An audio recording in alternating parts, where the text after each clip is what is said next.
Welcome to the fifth gear shootout. This week, the latest Lotus Elise takes on Vauxhall's VX220 Turbo, which, built of course by Lotus, has a 200 horsepower turbo engine that gives this £26,000 sports car supercar-like pace. Lotus's new 111R comes with a 189 bhp engine and 6-speed gearbox, both courtesy of Toyota, plus a few extra little tweaks.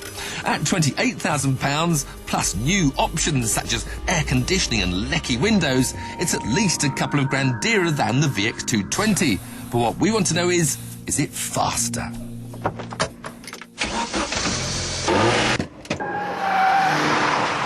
The Vauxhall VX220 Turbo, which until today I had never driven. But it's easy to see why everyone's been raving about it.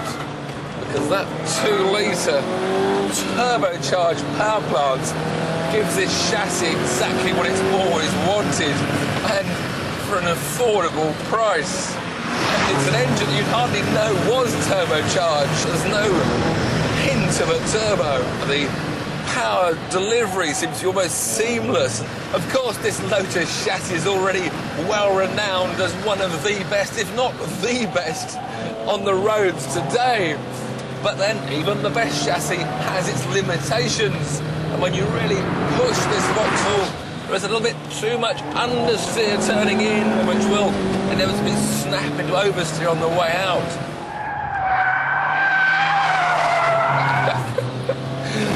Right, enough of the showboating. Let's get a quick, neat lap time.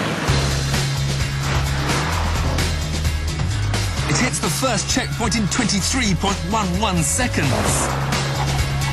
The hairpin in 35.35. And goes on to set a target lap of 51.96 seconds.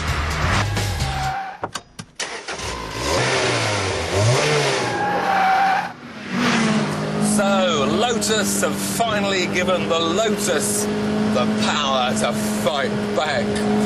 And although on paper it's still 10 horsepower down on the Vauxhall's engine, the Toyota power plant and 6-speed gearbox help to reduce the weight by some 70 kilos. So the Lotus has actually got a better power-to-weight ratio. This is going to be close. Mind you, you only get that power over 6,200 RPM, because this Toyota engine has one of those wonderful variable valve timing. It actually produces a power delivery that's more like the old turbo surge was than a turbo is nowadays. Nothing below 6.2 then. The noise chimes in and you get extra power by the bucket load. Now straight away I'm noticing that this Lotus also turns into the corners a lot better and doesn't swap to oversteer so much in the middle of them.